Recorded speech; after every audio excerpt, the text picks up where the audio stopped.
I arrived at Union Station in Chicago, a little after 8:30 in the evening, the cold wind whipping across my face. I expected to see my daughter's husband, Ethan Miller, leaning against a black SUV at the exit, squinting and waving. But the platform was empty. The sickly yellow light cast long shadows on the cold stone floor, creating endless dark voids. I checked my phone. A short message appeared. Something came up. Go wait in the lounge. That was it. No mention that my wallet, small purse, and phone charger were all left on the back seat of the car as it sped away. I sat down on a cold metal bench, allowing the numbness to seep deep into my bones. I knew this was no accident. It was a test. A subtle humiliation. A reminder that, in my son-in-law's eyes, I had no value outside of my dependence. My breath dissolved into a thin mist in the vast station. I felt humiliated, but beneath that humiliation, something else emerged. A layer of steel forged through years of survival. He thought all I had was a meager pension. He had no idea of the truth. A voice rang out.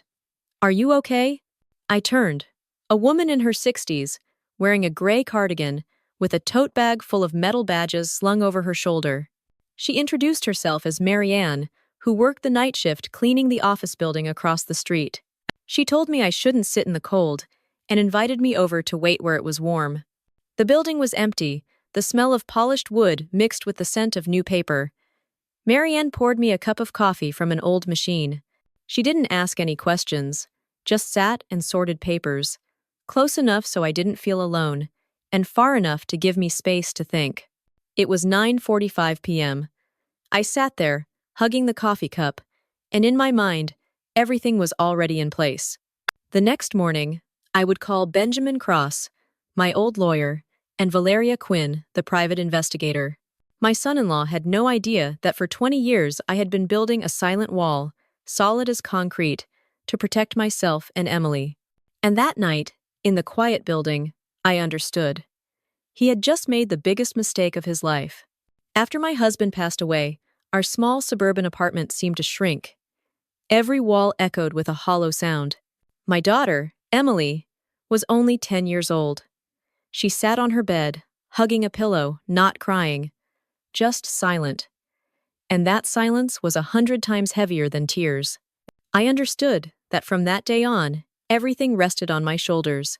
I worked 2 jobs to make ends meet, teaching chemistry at the high school in the morning and working as a librarian at the public library in the evening.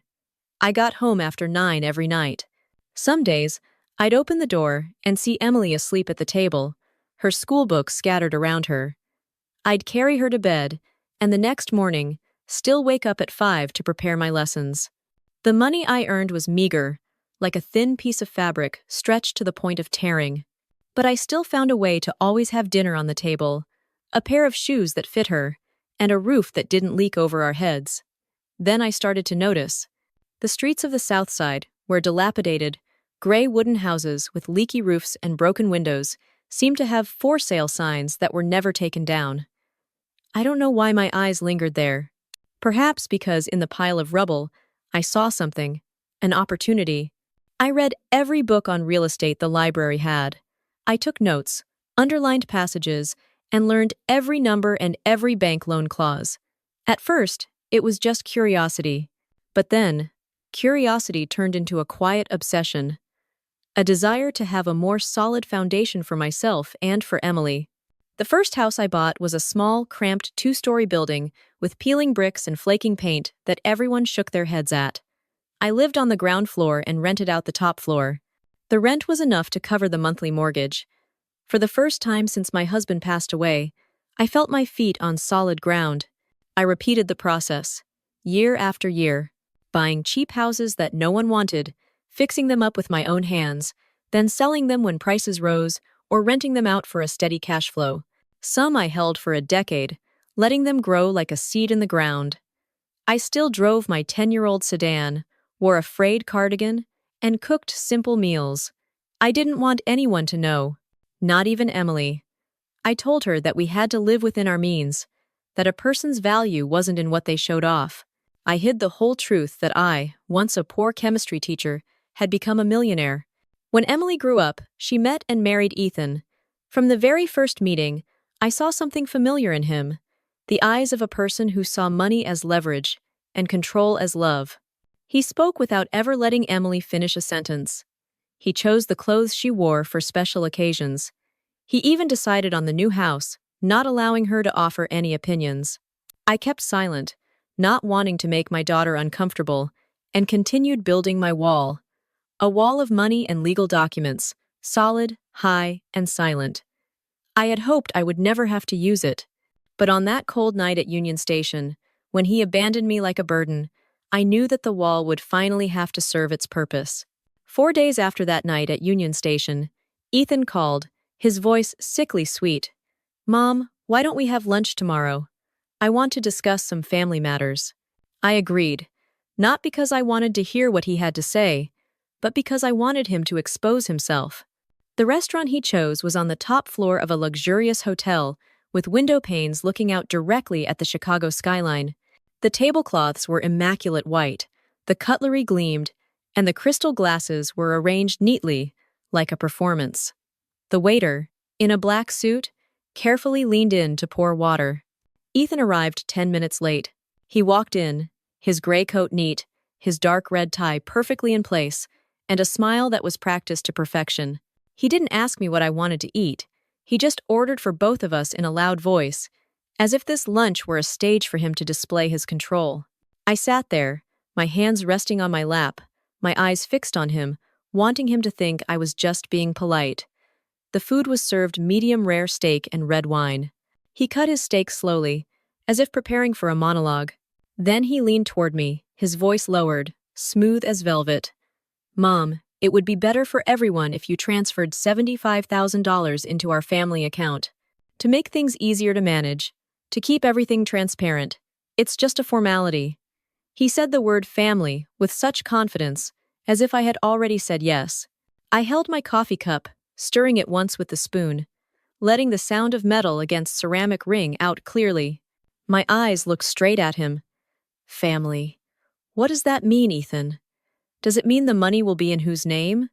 Does it mean I can withdraw it if I need to?" He laughed, a sneering half-smile. "You don't need to worry so much. Trust us, we're family now." Under the table, my hand lightly touched the small voice recorder in my coat pocket. The red light was still on. Every word he said was being captured, clear and clean, with no room for denial. I nodded, pretending to be deep in thought. In my mind, I knew this lunch wasn't for eating, but for him to bury himself with his own voice. That evening, I sat in the living room with the lights off, with only the faint glow from the small speaker. I played the recording. His voice rang out, smooth and slick, but listening to it again, I realized every word was like a blade. Soon after, Benjamin called me. His voice was low and steady. We dug deeper. There are 2 credit cards in Emily's name that she never opened. Tens of thousands of dollars in charges, and... He paused, letting the silence fall like a hammer. A $500,000 life insurance policy. Insured person, Emily. The signature is forged. I heard Valeria's voice interject on the other end of the line. Her voice was stiff, as if she had seen this too many times but still couldn't get used to it. "It's not just about money. This is a plan that could end in an accident, or worse." I gripped the phone tightly, my fingers cold. In my mind, every piece fell into place, forming a complete picture. From the way he interrupted her sentences, the way he controlled Emily, the look in his eyes when he saw her, none of it was a coincidence. When the lunch recording ended, the room sank into silence. But in that silence, I knew one thing. This was no longer about $75,000. It was no longer about the houses I had bought and kept for 20 years. This was about protecting my daughter from a man who saw her as a tool, and I would not let him lay a hand on Emily again. I arranged to meet Emily at a small coffee shop by Lake Michigan. The shop was tucked between a row of red brick buildings, its glass doors covered in mist. I arrived early and ordered her a cinnamon latte, her favorite since she was a student. I wanted the first moment she sat down to feel familiar and safe. Emily walked in. Her coat was buttoned all the way up to her neck, her scarf wrapped tightly, her hands trembling as she took off her gloves. Her eyes darted around the shop, stopping on every unfamiliar face, as if she was afraid Ethan would follow her. When she sat down, she gripped the latte cup tightly, the warmth making her thin fingers red. I didn't beat around the bush. I took out a file, placed it on the table, and slid it toward her. The file was thick, the edges of the paper sharp. "You need to see this." Emily opened it. The rustle of paper filled the quiet cafe. Her eyes scanned the pages of bank statements, every transaction line. At first, her brow furrowed in disbelief. Then her eyes widened in shock. Her hands clenched the edges of the paper until it was wrinkled. I didn't know about these cards. Why are they in my name?" I didn't answer. I let her read on. The next page, a copy of the life insurance policy. Emily read the signature. I saw her hand freeze. She stared intently at the handwriting, her lips trembling. "This isn't my signature. Mom, I never signed this." Her voice broke. I saw her bite her lip until it bled. I nodded gently. Then I took out my phone and placed the small speaker on the table. I played the recording from our lunch. Ethan's voice rang out, smooth and slick, as if he were sitting right there. "It's just a formality, Mom. We're family." Emily flinched, pulling her hands back, her eyes red. She looked up at me. In her eyes was everything: panic, pain, and a layer of fog that was finally dissolving to reveal the truth. "Mom, I knew he was controlling lately. I just thought it was because he was worried about me. But, oh my God, how blind have I been?" She buried her face in her hands, her whole body trembling. I reached across the table and placed my hand on hers. "Emily, this is not your fault. He is the one who was calculating, not you. But you have to face the truth. Ethan never protected you. He was only calculating." She took her hands away from her face, tears streaming down. But her gaze was different now. No longer evasive, no longer trying to justify. Just a naked truth before her. We sat for hours. I told her about the apartment I had prepared, with 6 months' rent paid in advance. I gave her a new phone number and a bank account in her own name. We immediately called the bank and froze all her credit, leaving the bank employee stunned by the sight of so many fraudulent transactions. Emily trembled as she held the phone, reading out each confirmation number. When she hung up, she gasped for breath, as if she had just climbed a mountain. "Mom, I've never felt so scared and so relieved at the same time. I think I can finally breathe." I squeezed her hand. In that moment, I saw her slender shoulders drop, as if she had just set down a burden she didn't even know she had been carrying for years. Outside the window, snow began to fall, small, cold flakes, but the streetlights made them look like pieces of light falling from the sky. That was the first night Emily truly saw her husband's real face. And it was also the night my daughter and I began to prepare to face the monster we had long called family. We left the coffee shop that night in silence. I drove, Emily in the passenger seat, holding the file like a piece of evidence of life and death. The patchy streetlights shone on her face, her eye sockets red and swollen, but her gaze was no longer evasive. Just as the car pulled into the garage of the temporary apartment I had rented, my phone vibrated. The screen lit up. "Ethan." A short message, but the words were razor sharp. "Where are you two? When are you coming home?" Emily looked at me, her lips trembling. I turned off the screen, letting the silence swallow the question. But we both understood. He was starting to get suspicious. 2 days later, Marianne secretly packed up Emily's belongings while Ethan was at work. She was quick and skilled, moving as silently as a shadow. While packing, she found a small wooden box hidden in a drawer. When I opened it, I found a few mini cassette tapes and a stack of handwritten papers. On the tapes were Emily's voice, the phone calls she had made to me. They had all been secretly recorded. Listening back, I could hear the trembling in her voice that I had previously missed. Ethan had been monitoring her for a long time, carefully and meticulously, like a predator. The stack of papers was a list. The first line was in bold: potential revenue streams. Below that was my name. The number next to it was large enough to make my blood run cold. That night, Emily sat on the sofa, hugging a pillow. When I placed the wooden box in front of her, she opened it and looked at the list. Tears welled up. She bit her lip, then threw the paper straight onto the floor. Mom, how long have I been living with someone like this? How many years have I truly been asleep? I sat beside her and put my arm around her shoulder. You weren't asleep, Emily. You were trapped.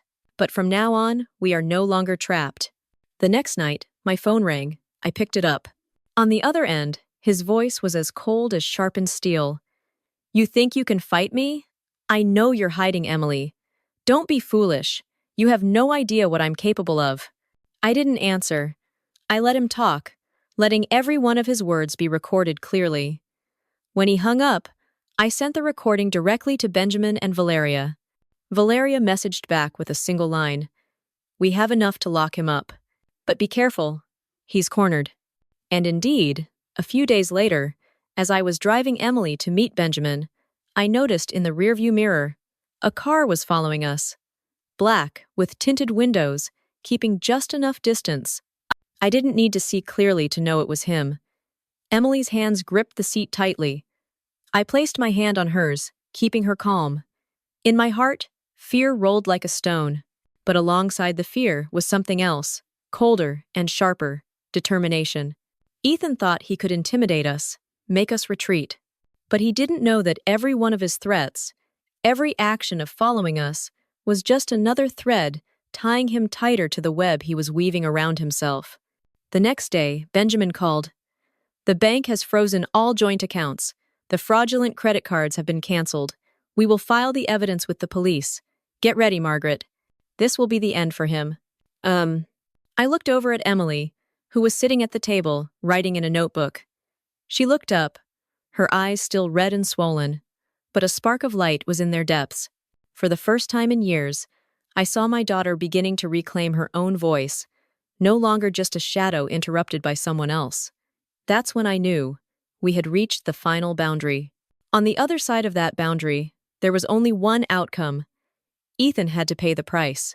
That night, as we settled into our new apartment, the doorbell rang. Emily flinched and dropped a glass of water, which shattered on the floor. I signaled for her to be quiet. Through the peephole, I saw him, Ethan, black coat, hands in his pockets, standing tall like a man inspecting his property. I didn't open the door. He rang the doorbell a second time, then pounded his hand hard against the wood. Emily, get out here. We need to talk. Emily held onto my arm, trembling. I signaled for her to back away. The phone in my hand was already on recording mode. His voice seeped through the door crack. You think you're smarter than me, Margaret? I know you're telling Emily to go against me. I know about the bank, too. Don't think you can take back what belongs to me. He pounded once more, enough to make the door frame shake. Emily started to cry, covering her mouth to muffle the sound. I placed my hand on my daughter's shoulder, keeping her steady. Listen carefully, Ethan, I said loudly, my voice even and cold. This door will never open for you again. And every word you just said has been recorded. There was a beat of silence. Then he laughed, a dry, raspy laugh. You think the police will believe you? An old teacher? I am Emily's husband. I have rights. This family belongs to me. I didn't answer. I just held up my phone, letting the red light blink in the dark. He must have seen the reflection in the glass, because he stopped. I heard him breathe heavily, rapidly, like a predator who had just realized the trap he was about to fall into. A long moment later, he left. His footsteps in the hallway were heavy and angry. The very next morning, Valeria followed him and took photos of him driving slowly around the new apartment complex, lingering for a long time outside the door. She sent me the picture. His shadow in the car, his eyes looking straight at the camera. Benjamin called, his voice firm. That's enough, Margaret. The bank has frozen all accounts. The evidence is clear. I will submit all the recordings and photos to the police. We're stopping him right now. I looked over at Emily, who was sitting in the corner of the room, clutching her notebook, writing something frantically. When I got closer, I saw the shaky lines. No longer afraid. No longer afraid. No longer afraid. I put my hand on her shoulder. She looked up, her eyes red, but her gaze was bright. Mom, I want this to end. I don't want to run anymore. I want him to pay. I nodded. And he will pay. 2 days later, the police raided his office. Ethan was handcuffed and led out in front of his colleagues. Valeria sent me a picture. He was looking straight at the camera, his face pale, with not a shred of arrogance left. With all the recordings, documents, fraudulent papers, and even the threat at the apartment door, he had no way out. That night, I sat next to Emily in the new apartment. She leaned her head on my shoulder, not crying, not speaking, just breathing evenly and slowly. For the first time in years, my daughter slept a long, uninterrupted sleep, without being startled by the sound of a door opening or footsteps in the hallway. And for the first time, I also allowed myself to take a long breath. He had been cornered, and we no longer had to look back. The day the police led my son-in-law out of his office, I knew the game was over. Everything he thought he controlled, the money, the documents, the threats, had become evidence against him. I didn't go to see him get arrested. I didn't need to. I had seen his true face enough over the years. But when Valeria sent me a picture of him in handcuffs, I still opened it. In his eyes, red with anger, I did not see a victor. I only saw a man who had pushed himself over the edge because of greed and the illusion of control. Emily started therapy the following week. Every morning, she walked into the counseling room with slow steps, but when she came out, her gait was a little more confident. I saw her buy back her medical books and enroll in part-time courses to complete her nursing degree.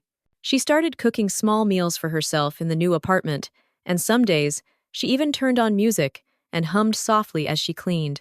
Once, I caught her standing in front of the mirror, taking a deep breath and whispering to herself, "No longer afraid. No longer afraid." And this time, she believed those words. As for me, I knew what I had to do. I gathered all the files, documents, and recordings and compiled them into a report. Together with Benjamin, I submitted an application to establish the Whitmore Foundation, a fund to support victims of financial abuse in families. Within a few weeks, it was approved. I used a portion of my money to renovate the very place where he had abandoned me, Union Station. The old, cold hall was now a community space. The brick walls were painted brightly, and new benches replaced the old metal ones. Above the archway, there was a large sign, "For those left behind." Every time I walked past, seeing the homeless people drinking hot tea, or the women sitting for free legal counseling, I knew, from a night of abandonment, I had turned it into a new beginning. One afternoon in March, I received a letter in a familiar handwriting. It was from Ethan. In the letter, he apologized, said he was wrong, and hoped Emily would find peace. The words were hesitant and awkward, as if even when bowing his head, he didn't know how to speak the truth. I read it twice, then folded it, put it in a file, and stored it away. I didn't reply. There are some doors that, once closed, should never be opened again. But I still did one thing. I established a scholarship in his mother's name to support nursing students. Not to forgive him, but to close the circle, not to let hatred bleed into another generation. One early morning, I returned to Union Station. The sun streamed through the glass roof, gilding the polished brick floor. I stood there, remembering my past self on that cold night, sitting on the metal bench, abandoned and scorned. If anyone were to listen to me now, I would simply say this. If one day, someone tries to make you believe you have no value without them, remember, your value is not in anyone else's hands. As long as you dare to take one step toward your own safety, you have already begun to write a different ending. And sometimes, the most beautiful dawns will come right after the longest, coldest nights.